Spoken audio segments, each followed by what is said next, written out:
Olá pessoal, tudo bem? Espero que sim. Vamos iniciar um novo vídeo hoje, continuando um pouco do assunto comentado no nosso último vídeo sobre assistência pré-natal. No último vídeo, nós falávamos sobre o conjunto de atividades ou de processos que são desenvolvidos durante a gestação com a gestante e seus familiares, principalmente o companheiro ou companheira, né? E que visam diminuir a possibilidade de morte materna e também o acompanhamento de todo o desenvolvimento desse bebê durante a gestação, no puerpério, que é no pós-natal imediato, e também na primeira infância, né? Então, ou melhor, no recém-nascido. É importante que a gente saiba e relembre que durante o pré-natal pode ser diagnosticado algum tipo de alteração estrutural ou funcional no ou com o ultrassom que cabe ou que leva a equipe de assistência pré-natal estimular essa gestante e seus familiares à busca de um aconselhamento genético, que é o nosso tema de hoje, ok? Alguns desses slides e a base desses slides foram retirados da aula da professora doutora Ana Elizabeth Silva, de Genética Humana, ok? Bem, em primeira questão, a gente entender o que é o aconselhamento genético. O aconselhamento ele surgiu como uma prática nos Estados Unidos lá na década de 40 e desde então tem se difundido ao longo de todo o mundo, né, ao redor principalmente dos grandes centros, com uma crescente popularização que obviamente foi acompanhada de uma popularização da própria questão genética ou do próprio conteúdo da genética em si. Né? O aconselhamento de genética é desenvolvido por profissionais de múltiplas áreas da saúde e ela depende de uma especialização nesse momento ainda, principalmente aqui no Brasil. Tá? E o aconselhamento genético, ele é essencial como um coadjuvante nesse processo de assistência pré-natal, tá? Para algumas famílias, então, como eu falei, que observaram algum tipo de alteração durante a gestação, tá? Ou também querem se preparar por uma gestação. Embora o termo aconselhamento ele prevê como não prevê a questão do conselho, aqui não é bem assim que acontece. O aconselhamento genético ele vai dar subsídios aos que o procurarem, né, a essa equipe multidisciplinar, para que se tenha conteúdo necessário para fazer escolhas para a gestação corrente ou para uma gestação futura. Tá? Então, na verdade, o profissional do aconselhamento genético, ele não dá conselhos, ele dá, na verdade, ferramentas para que a pessoa que o procura faça suas escolhas. Isso é importante que a gente consiga entender. Bem, qual é o momento ideal para que se faça o aconselhamento genético? O aconselhamento genético ele deve ser feito de forma ideal antes da concepção. Isso seria o ideal, né? Que as pessoas buscassem, e qualquer pessoa pode fazer ou pode buscar o aconselhamento genético, tá? E isso evitaria uma série de problemas. Entretanto, tá? Porque antes, né, da concepção? Porque daria tempo suficiente para confirmar algum diagnóstico, visto que esse momento do aconselhamento genético pode ser rápido ou pode demorar para que se tenha os resultados que se busque, tá? Para que então possa se investigar de maneira mais contundente qualquer possibilidade que poderia incorrer em gestações com crianças anômalas, tá? E também para que o próprio casal conseguisse trabalhar toda a questão não só biológica, mas psicossocial envolvida no aconselhamento genético. Então, idealmente, o aconselhamento genético deveria ser feito antes da concepção. Atualmente, nós temos uma definição mais moderna do aconselhamento genético, que envolve principalmente a questão, então, do ajudar as pessoas a compreender e se adaptar às implicações médicas, psicológicas e familiares das contribuições genéticas da doença que porventura possa se buscar. Então, no início, na década de 40, quando se falou primeiramente do aconselhamento genético, se trabalhava muito a questão das implicações médicas, mas se observou que não adianta nada só falar da parte médica, da parte biológica, visto que não podemos esquecer que somos seres biopsicossociais e espirituais. Então, essas dimensões, elas são abarcadas com maior ou menor propriedade durante as fases do aconselhamento genético. Então, o processo ele vai integrar uma série de etapas. Essa interpretação da família, da história médica, para avaliar a chance de ocorrência ou recorrência de uma determinada doença, tá? A parte que falaria sobre educação realmente, ensinar, né, ou explicar o que é aquela herança, quais os tipos de exames, como vão ser feitos, quais os possíveis resultados, tratamentos, prevenção, o que temos de recursos atuais para uma determinada situação que possa ser observada, tá? E especificamente, baseado em toda essa primeira parte, baseado em todo esse conjunto de informações, permitir as escolhas informadas, né? E permitir a essas pessoas envolvidas no aconselhamento genético, se houver necessidade, as diferentes adaptações. Então, atualmente, se busca realmente que o aconselhamento genético ele seja um processo psicoeducacional, tá, gente? E o objetivo é sempre realmente prevenção. Por isso que quanto antes se fizer, melhor. Entretanto, é importante que a gente lembre que, infelizmente, nós não temos a cultura de fazer um aconselhamento genético pré-concepção. Geralmente ele é feito a partir do já diagnóstico de algum tipo de alteração durante a gestação, né, ou logo após o nascimento de uma criança com algum tipo de problema. De forma geral, então, o objetivo do aconselhamento genético é compreender os fatos médicos, a progressão e a conduta da doença, os tratamentos, né? Entender o modo de herança e os riscos de recorrência nos próximos parentes ou nos próximos filhos, compreender as alternativas para se lidar com esse risco e aí fazer as melhores adaptações possíveis aos distúrbios em um membro afetado ou na família. Tá? E aqui entram vários profissionais, além dos que normalmente estão envolvidos nessa primeira etapa. Então, na primeira etapa, geralmente nós temos os médicos, os enfermeiros, o psicólogo, que é muito importante nessa primeira etapa. Na segunda etapa, por questão de progressão de doença e conduta, a gente tem os fisioterapeutas, nós temos os nutricionistas, os preparadores físicos. E a questão das adaptações, a gente também tem a parte do psicólogo, o assistente social, tá? É muito importante nesses processos, porque, por exemplo, não adianta como conduta ter uma medicação que custa milhares de reais e uma pessoa que não tem condições financeiras nenhuma. Então, toda a equipe, inclusive advogados, podem fazer parte nessa tentativa de se buscar uma conduta melhor para resolver, né, alguma situação familiar específica associada a uma situação genética. Então, em relação às indicações do aconselhamento genético, o ideal é casais, né, antes da concepção. Qual casal? Qualquer casal. Entretanto, vou voltar, tá?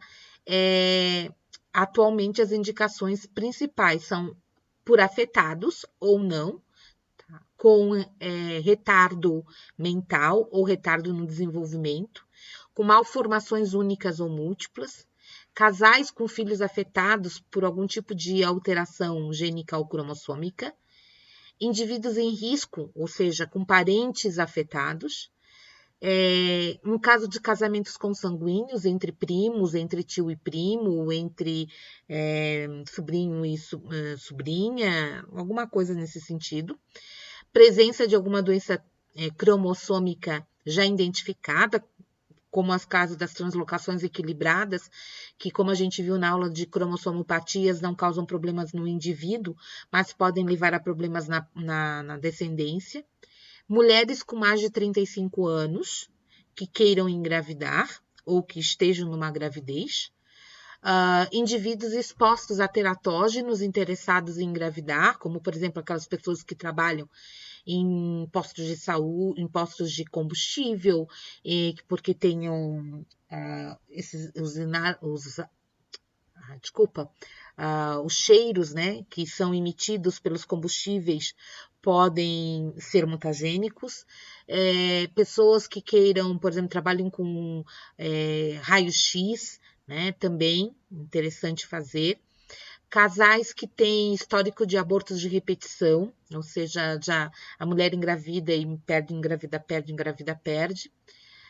Casais que pretendem adotar algum tipo de criança antes e após a realização de um teste genético. E o aconselhamento que a gente chama de pré-concepção, que é o ideal, né? Infelizmente, no Brasil, nós não temos o aconselhamento genético como algo no nosso dia a dia, né? A maioria das pacientes e famílias acometidas de doenças puramente genéticas ou influenciadas pelos genes acaba, então, desconhecendo amplamente a sua condição médica e, principalmente, acabam desconhecendo, inclusive, as possíveis adaptações, prognósticos e seus direitos, né, em relação a cada uma dessas doenças. Então, é interessante, cada vez mais, que a gente possa evidenciar equipes multidisciplinares, né, nos mais variados espaços. No Brasil, geralmente, essas equipes estão em alguns hospitais e atendem também pelo SUS. Em Florianópolis, nós temos uma equipe de aconselhamento genético no HU, mas também temos os médicos, geneticistas principalmente, que demandam, que dependem dos outros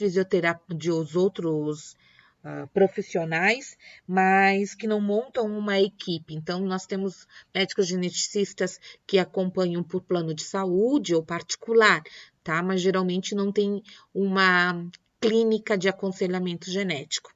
Okay? Então, só simplesmente repassam para outros profissionais. Nas unidades que são pelo SUS, geralmente tem uma equipe, que é o que seria realmente ideal, né? Como eu falei, médico, psicólogo, assistente social, tem o próprio biólogo que trabalha com essa parte inicial dos testes, tá? Bem, o objetivo dos diversos profissionais, eles primeiramente, sem dúvida nenhuma, ajudar a pessoa, a família, a compreender fatos, incluindo o diagnóstico, o curso provável da doença e a conduta. E aqui eu só queria chamar a atenção que os diversos profissionais, isto não é um objetivo do médico exclusivamente, do enfermeiro ou do psicólogo, tá? É de todos os profissionais que lidam com algum tipo de doença genética ou que tem como pacientes pessoas que tenham algum comprometimento genético, cromossômico ou gênico, tá? É dever compreender o diagnóstico, sabe, gente? Isso é muito, muito importante, principalmente porque nós normalmente não temos esse tal do aconselhamento, os profissionais trabalham de formas separadas, às vezes um espera do outro para explicar e a pessoa ali no meio não recebe nenhum tipo real de aconselhamento. E volto a falar aqui, o aconselhamento não quer dizer conselho, dela agir dessa ou daquela maneira. É dar subsídios, dar entendimento para que ela possa fazer as escolhas, não é o profissional que está atendendo ela, ok? Avaliar o modo pelo qual essa hereditariedade contribuiu para o distúrbio, né? E principalmente a questão de recorrência, as alternativas para se lidar com risco, os cursos de ação e a questão da adaptação. Então, todos os profissionais têm que estar aptos a fazer isso. O que se busca, né? Quais são os testes normalmente que se buscam? São vários testes dentro de várias áreas, da bioquímica, da hematologia, da imunologia, tá? Da radiologia e os exames ditos da própria genética, da biologia molecular ou da chamada citogenética. Tá? O que a gente vê como esses exames, eles normalmente são desenvolvidos a partir dessa primeira contato com o paciente. Normalmente, esse primeiro contato é feito com um profissional médico real, onde faça uma anamnese completa. O anamnese especificamente também pode ser desenvolvida pelo enfermeiro ou auxiliado pelo psicólogo, onde você vê histórico familiar, características físicas, né? Histórico gestacional, como é que foi a questão do desenvolvimento psicomotor, social, se está estudando, olhando, observando uma criança, os sintomas, se está vindo buscando-se por algum tipo de sintoma, né? Então, se faz toda uma anamnese para essas crianças e para essas pessoas, para então se iniciar o exame clínico, que aí sim é em geral feito pelo médico geneticista, né? Então, usado as medidas antropométricas, observação de peles, anexos, crânio, couro cabeludo, ou seja, dá um exame clínico geral, né? Qualquer alteração ela é observada. E aí os exames complementares. Dos exames complementares são os genéticos.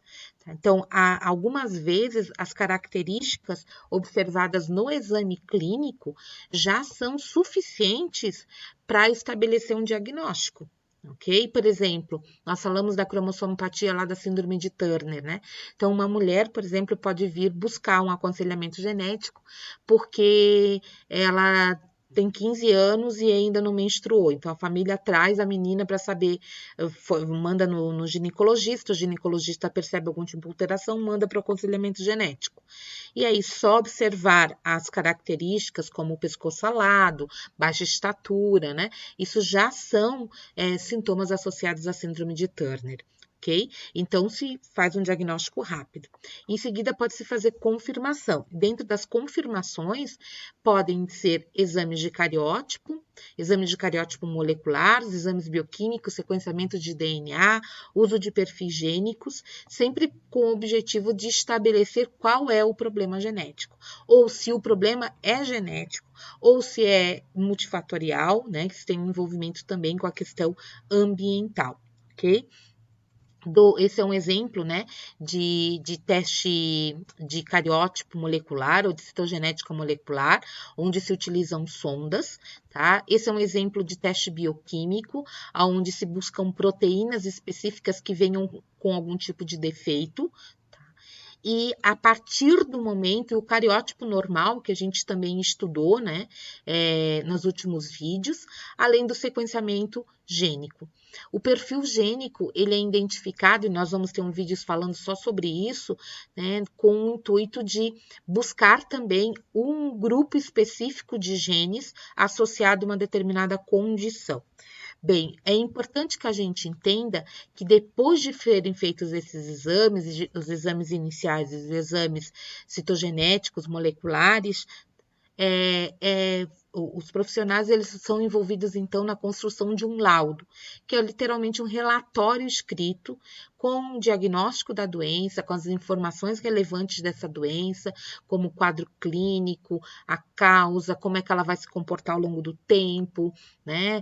E se tem tratamento, que tipo de tratamento, e se você tem uma família ou está querendo engravidar, qual é a possibilidade disso passar para o restante das tuas gerações, se tem como engravidar, se não tem, tá? Então, junto com o laudo, e esse laudo geralmente é construído de forma o mais simples possível para que as pessoas que são os chamados consulentes, as pessoas que estão buscando o aconselhamento genético, entendam. Faz parte do laudo avaliar, inclusive, esse entendimento. certo? E depois, dependendo do laudo, do que se tem, às vezes é necessário encaminhar esses consulentes para outros tipos de acompanhamento, como é o caso do acompanhamento psicológico, nutricional, fisioterápico, que é feito de forma mais periódica. Então, o paciente e a família, literalmente, porque não é sozinho, também deve entender que esse diagnóstico de uma condição genética vai implicar em mudanças, em riscos, benefícios, algumas vezes, limitações e consequências psicológicas e muitas vezes consequências econômicas. E aí entram profissionais, como é o caso dos assistentes sociais, né? Como é o caso dos próprios advogados também. Então, gente, o profissional que trabalha com qualquer coisa associada à questão genética, é interessante que ele tenha o perfil de conseguir entender para repassar ao seu paciente o maior número de informações para que ele possa fazer escolhas bem feitas. Tá? E das escolhas, a gente pode falar desde uma escolha profissional, se ele vai abrir ou não mão da sua carreira, às vezes para cuidar de um novo membro de uma família, da família que está com algum tipo de problema genético. Tomar decisões pessoais em função do seu próprio papel desempenhado dentro da família, né? Ou trabalhar com as questões de sobrecarga que ele possa desenvolver como um dos membros. A questão de entendimento das adaptações sociais, que muitas vezes repercutem em discriminação, isolamento, né? E também, algumas vezes ao contrário, um processo que une a família, né? Então, isso é importante que a pessoa ela consiga perceber isso no seu dia a dia. Alterações financeiras, alguns recursos financeiros que a família vai ter que dispor para suprir as necessidades ou tratamento daquela pessoa ou do filho. Algumas estruturações que são modificações na própria casa ou na escola ou nas instituições da qual pertencem essa pessoa, e as alterações psicológicas, né, que é muito comum, sentimentos antagônicos, mudanças comportamentais muito fortes nessa tentativa ou não de aceitar, às vezes, as limitações impostas por uma doença genética, ok? Então, o grupo de atitudes desenvolvidas por profissionais do aconselhamento genético vão ter que ser essenciais para que os consulentes saibam o que fazer com a informação genética, ok? O que significa ser positivo ou negativo para uma determinada condição genética? Inclusive, é importante que eles entendam qual é a vantagem de ser testado. Por exemplo, uma mãe que descobre numa gestação que ela tem um bebê com possibilidade de ter síndrome de Down quando vem uma alteração na translucência nucal. Pode-se fazer o pedido para uma, como a gente viu, uma biópsia de velocidade coriônicas ou amniocentese ou cordocentese, e se ela entende realmente o que significa uma doença genética, o que significa, qual é o prognóstico, ela vai literalmente escolher se vale ou não ser testado, né? Se vale ou não comprovar um diagnóstico, por exemplo, ainda intraútero. O que pode ser feito a respeito numa condição, por exemplo, como na caso das anencefalias, né? Que é uma condição que o aborto é legal, né? A quem cabe essa informação genética também? Eu tenho uma condição genética, para quem eu vou contar? Eu sempre conto a história de um que foi me repassado enquanto eu fazia a biologia na época. Eu tive uma disciplina chamada de citogenética e no hospital universitário surgiu um caso que foi repassado pela nossa professora de um casal que veio procurar aconselhamento genético porque estava querendo engravidar e não conseguia. Eles eram um casal do oeste do estado, não sei especificamente qual local, e o que aconteceu, né? A princípio a história era uma mulher que tinha várias irmãs e que estava casada há em torno de 2 anos, querendo engravidar e não conseguia. E logo que foi fazer um ultrassom, o médico, na verdade, antes de fazer o ultrassom, o médico questionou ela sobre a questão da menstruação e ela disse que ela nunca tinha menstruado.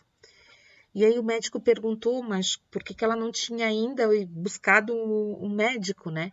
E ela contou que ela tinha uma família de muitas irmãs, ela era uma das mais novas das irmãs, e se não me engano até a mais nova, e todas as irmãs, elas tinham muito, muito problema com cólica menstrual. E que na família dela não tinha nunca essa questão de conversar sobre a questão da sexualidade, sobre menstruação, nada. Ela sabia que um dia ela ia menstruar, né, que era o que aconteceu com as irmãs dela. Só que como as irmãs sofriam muito, muito, muito de cólica, ela sempre rezava para que ela não tivesse isso, para que ela não sofresse como ela via as irmãs sofrendo. Então, ela simplesmente achou que aquilo era, digamos, um benefício de vida, né? Ela não ter menstruado. Nunca contou nada para os pais e muito menos para as irmãs. Então, ela nunca tinha menstruado. E quando ela casou, ela começou a ter as primeiras relações sexuais, ela começou a sentir também alguns desconfortos durante a relação sexual.